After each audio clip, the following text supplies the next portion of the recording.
So I just came back from watching It Chapter 2, and boy is there a whole lot to discuss. But first of all, is it a great movie, and does it live up to your expectations? Well...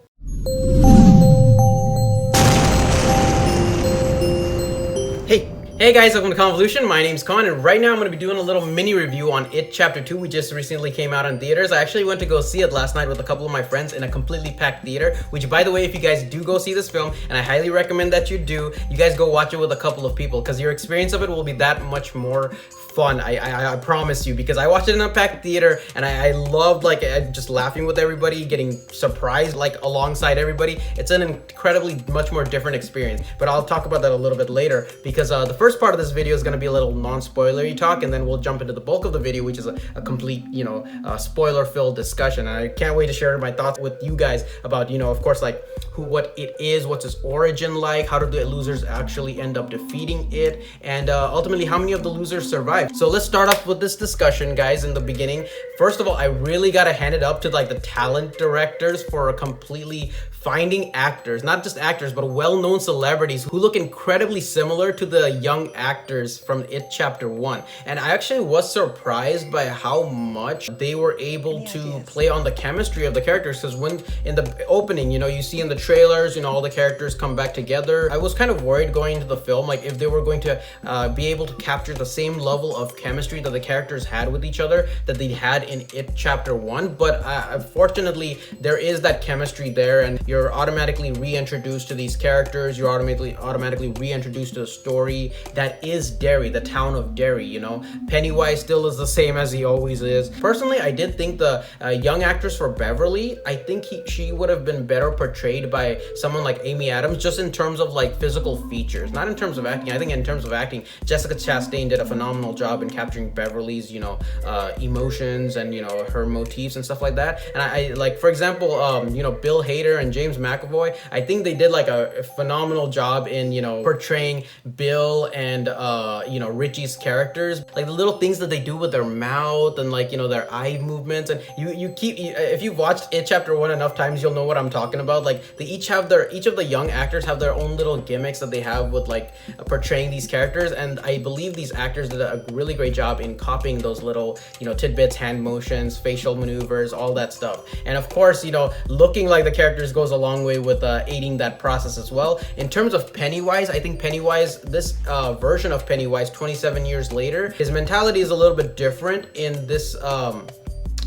chapter as opposed to the last chapter, because he knows the losers and he has a sort of a vendetta against the losers. He hasn't lost his playful attitude, no, but he's definitely aimed his attention towards the losers more now than before, whereas they were kind of anonymous strangers and just food, just fodder to him. Spoilers aside, we are given information on what Pennywise is, where it came from, how it came to be, and why it does the thing it does. Life is still going on in Derry like any other town, I mean, Pennywise is doing a really good job of hiding himself, because that's what he does, he comes and goes and he doesn't leave a specific pattern. But what this movie did show, that he does have a little bit of a pattern in selecting his victims, and I'll go into that detail. But yeah, we are shown Pennywise very early on in the movie. They didn't wait at all. They started off just like It Chapter 1 with an episode with a scene with Pennywise, and I think Pennywise showed up at the exact same time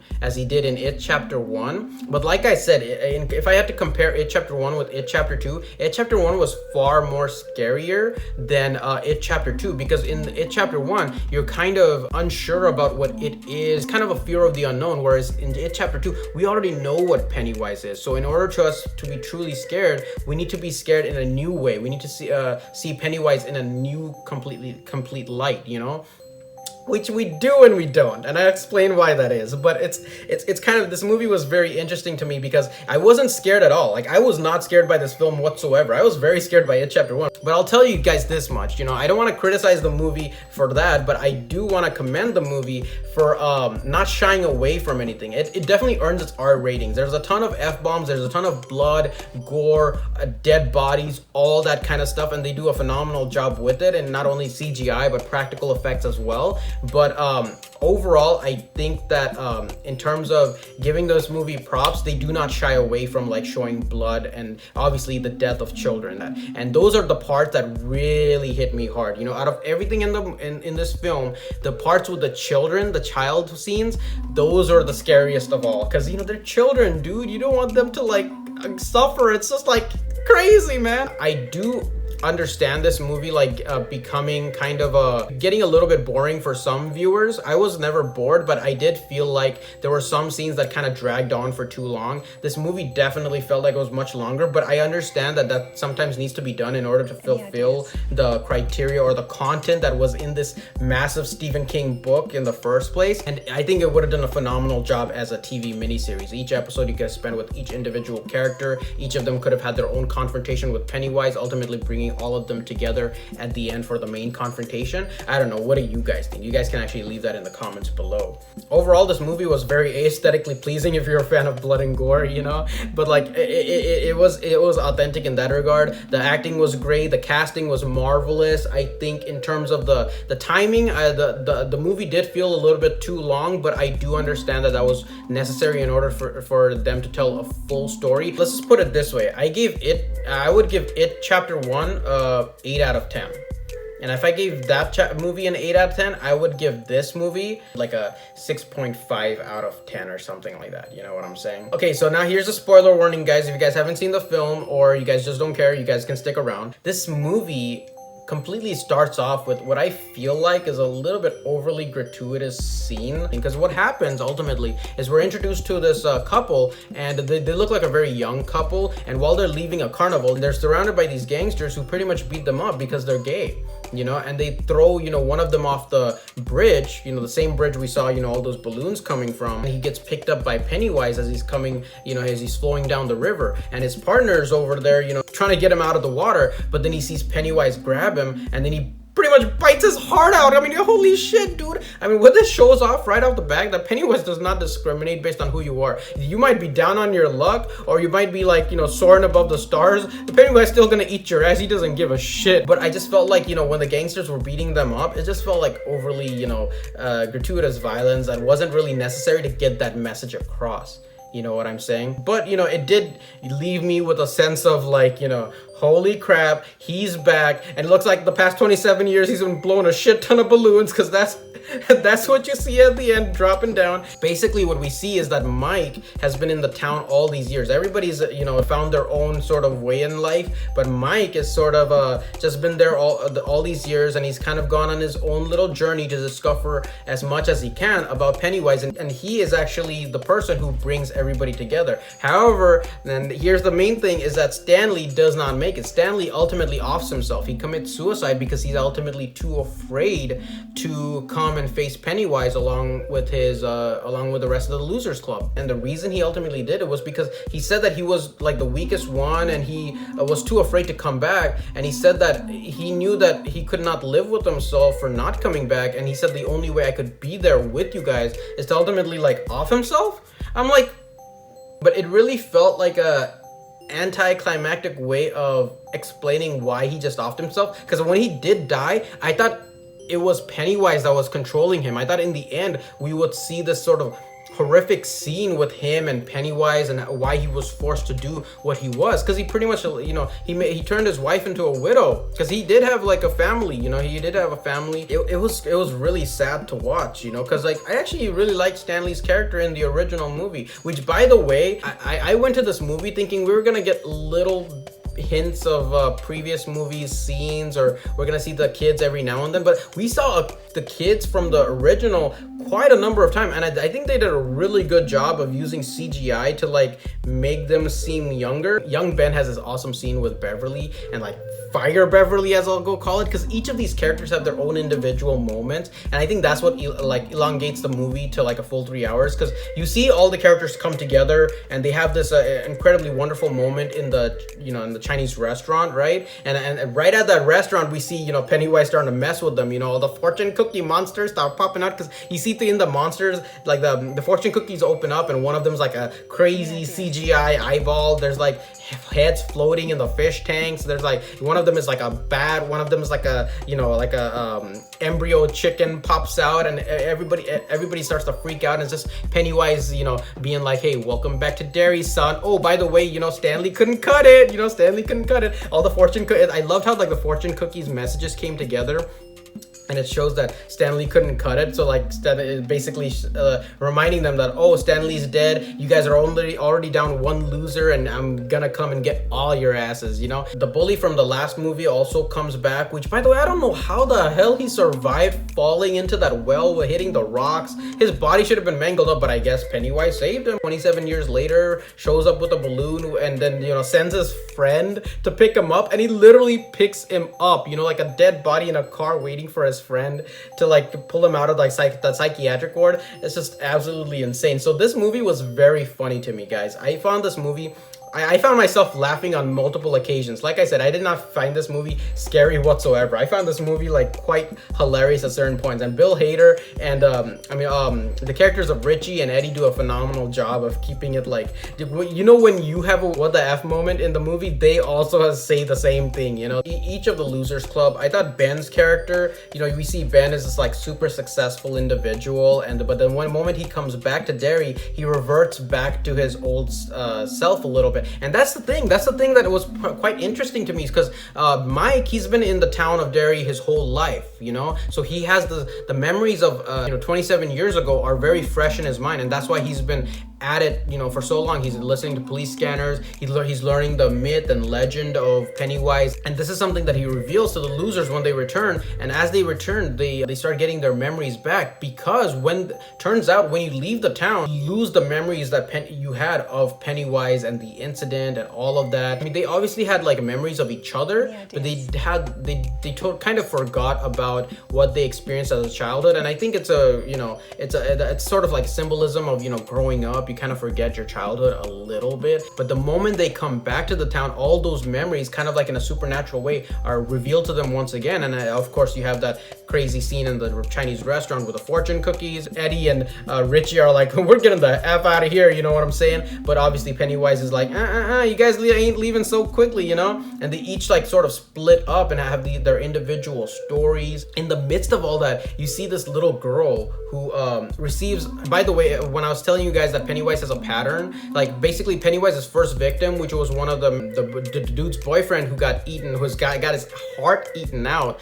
He won the main prize in the carnival game, and then he handed it to a little girl, and that little girl is actually Pennywise's second victim within the film itself. And it's just crazy how Pennywise like attracts individuals, because he brings the kid forward, and the girl's like, yo, no, you look crazy, man. The girl's already like smart. You're like, you look crazy, man. I ain't staying with you. And then she starts to leave, and the Pennywise starts crying, and she tries to like build a relationship with the girl. The girl has a little birthmark, and obviously is made fun of it. And Pennywise like tries to relate to her on a personal level, saying that because of the way I look, people don't come to me either, And the girl starts to like get closer and closer to them, and it just reveals that crazy nature, the same way that he tried to attract Georgie closer to him, like through laughter and connecting them on an emotional level. And that's when he like totally bites her face, and he's like, I can help remove that mark from you, and that's not the way you want, girl, you know what I'm saying? Run for the hills, girl, you know what I'm saying? It's just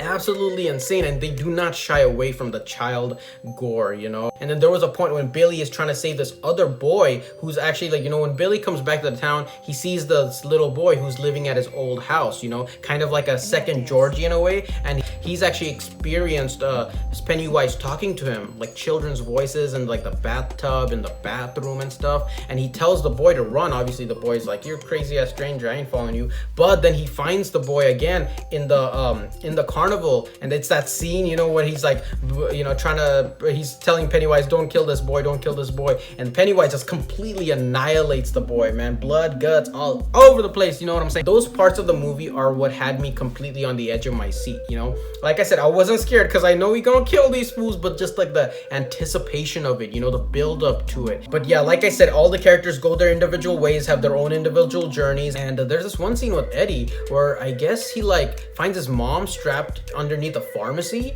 and that weird, plague kind of infested, like, you know, sick monster, mummy-like monster that Eddie met in the first movie pretty much comes and like tries to get his mother, and he leaves his mother behind. I don't know if the mother was real or not, or is just Pennywise just made an image of the mother, or was that like the story never clarifies it. Like, did his mother actually live after that incident? I don't know, man. Like, I don't know. What did you guys think? Maybe you guys can clarify down in the comments below, because it literally felt like he abandoned his mother and like ran. And I guess that's to show that Eddie was like, you know, he's the type of guy who runs away from the fight rather than sticks around. But ultimately, he has a huge, he has this like very valiant scene towards the end, because he actually damages Pennywise a little bit in the final battle. The big spoiler is, you know, of course, Stanley died in the beginning, you know, and then Eddie gets stabbed through his chest by Pennywise towards the end. The members of the Losers Club that remain are Richie, Billy, Beverly, Ben, and of course, Mike. You know, they're the ones who ultimately survive. But they do end up beating Pennywise, and the nature in which they do defeat Pennywise is rather interesting. Basically, Pennywise is this extraterrestrial being that came kind of like a meteor, landed in the town of Derry, and has been there ever since. His first form after he landed was kind of like this eagle bird kind of thing, and you see this in sort of like a CGI storytelling kind of way. Basically, Mike, he went to go see these Native Americans and kind of had this sort of drugged out vision of how Pennywise first came to this town. He came in like a meteorite, and when he landed, he basically took the form of something that was, you know, fearful to the natives at that time, which was kind of like an eagle or kind of like a crow in a way. And then he over the years, his form changed over time. He started acquiring this more humanoid-like form to appear more scary and frightening to the individuals there, and to the children there most of all, because children are incredibly susceptible to being lured by him, and so that he can ultimately consume them and consume their fear at the same time. Ultimately, what Pennywise is these three orbiting lights, which kind of remind me of Brainiac, but yeah, they're called dead lights, and you see them briefly in It Chapter 1 when he's like hypnotizing Beverly, and this movie literally starts off with a scene of Beverly being hypnotized, showing you that if you look at the dead lights, which there's like this incredibly funny moment with Richie, because he throws this rock at Pennywise when he's trying to attack the other losers, and he's like, "Come here, you stupid mother!" Then he like completely freezes, you know? It was absolutely hilarious. Ultimately, the way of stopping Pennywise, as Mike discovers, is that you have to seal him in a container that's completely absent of light, in this sort of dark, almost very Native American fashioned container. And basically you have to use the power of belief and like friendship, and you have to burn these artifacts. Each of the losers have an artifact, and they have to burn it within the container itself, and that basically summons the Deadlights, Pennywise itself, and traps him within the container. And since it's completely dark and Pennywise is a creature of light, he will be completely contained. However, what you learn at the end is that when the Native Americans first attempted this, they all died. So I guess it never worked in the first place, and all the losers kind of get mad at Mike, because he's like, "Mike, why didn't you ever tell us this?" And Mike's like, "You know, I thought it would at least work for us. I thought our belief of defeating Pennywise would be that much stronger, and we'd ultimately be able to succeed." But that's not how they end up killing Pennywise at the end either, because that doesn't work for the Native Americans in the first place. You know what I'm saying? It ultimately ends up killing them. So at least what you guys can clarify down in the comments is, do you guys think it worked initially? Because what I got from the movie was that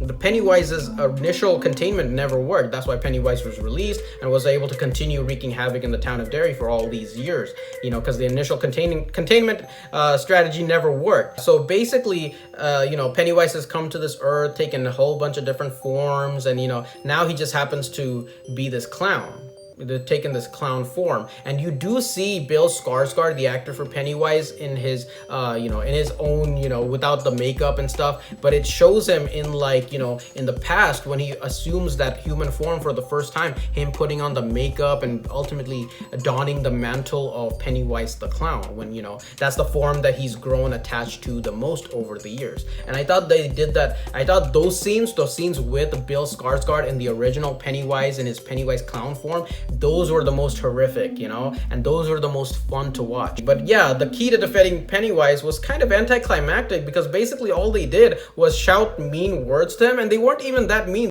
in one regard, it did make a lot of sense to me, because Pennywise, he lives off of the emotions of others, you know? So it makes sense in a way that turning his emotions against himself would ultimately turn him small, because Pennywise calls himself the eater of worlds, stuff like that. And because the initial containment strategy does not work, obviously. Pennywise, you know, explodes out. He assumes his, like, you know, spider-like form, which I'm glad that they didn't make him into a full spider as they did in the TV miniseries all those years ago. Instead, they kept the top half of his body like that Pennywise form, and then they made his legs into like that spider form. And you do see a little hint of that in the original It Chapter 1 scene.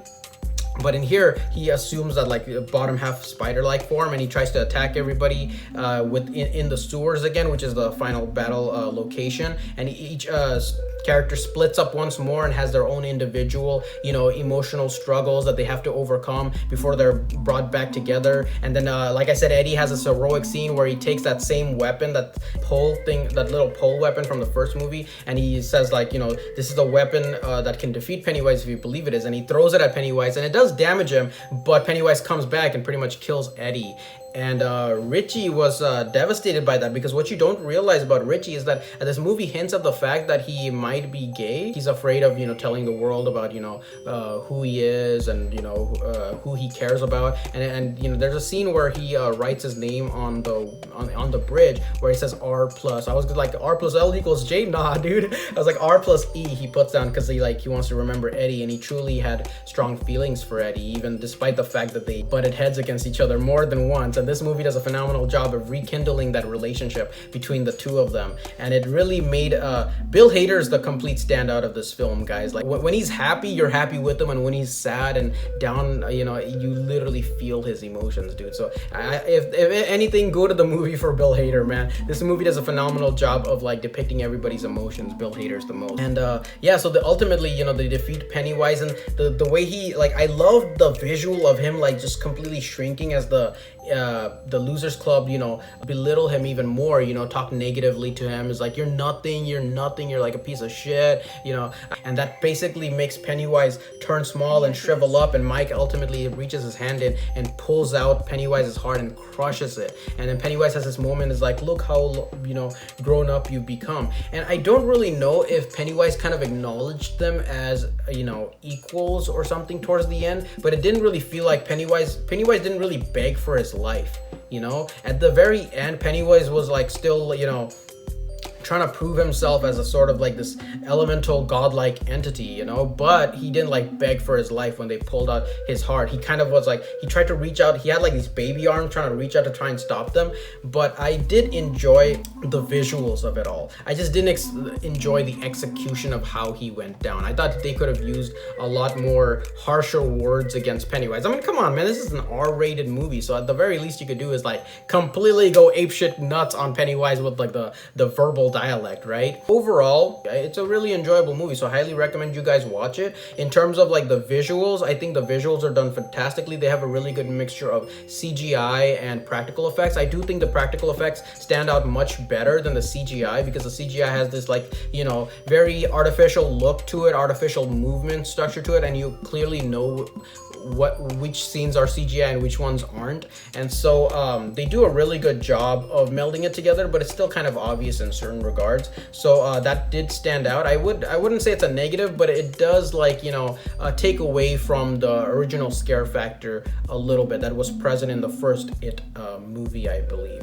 So and if I were to criticize this movie a little bit more, it would be the fact that, you know, they didn't have enough of the unknown feeling, you know, the fear of the unknown that they had in It Chapter 1. And it was more about like revisiting the fear that you originally felt rather than developing new fear itself for the movie, I'm saying. And mainly it's a concluding story. You know, there's no end credit scene. They don't open up the story for future speculations of, oh, can there be an It Chapter 3? There's none of that. It's It Chapter 1, It Chapter 2, bada bing, bada boom. There you go. I do think it would have made a phenomenal TV series though, like a Netflix mini-series of 8 episodes. I think that would have been great. But hey, I'll take what I can get. This movie was great. What did you guys think? Leave your comments down below. Have you guys seen it already, or are you guys wanting to go see it very soon? I do recommend that you guys go see it. For for me, it's like a 6 to 6.5 out of 10. And I did think It Chapter 1 was much better, but It Chapter 2 is a wonderful follow-up to It Chapter 1. As always, if you guys enjoyed my videos and would like to see me do more reviews like this, what movies do you want me to do a review on, or hear my thoughts on? You know, I'm in no way an expert on movies. I have seen a lot of movies, a lot of TV shows, but I'm no expert in dissecting or analyzing them in any regard. But I'm happy to share my thoughts with you guys and have you guys share your thoughts with me. So leave your comments down below. As always, if you guys enjoy my videos, please hit a like, please subscribe, and please share. And I'll see you guys later in the next video, right? Until then, have a wonderful day or a wonderful night wherever you are, and I'll see you guys later. Bye! Thank you guys so much for watching, and if you enjoyed this video and would like to see more like it, please subscribe, hit that like button, and feel free to share the video, and I'll see you guys next time.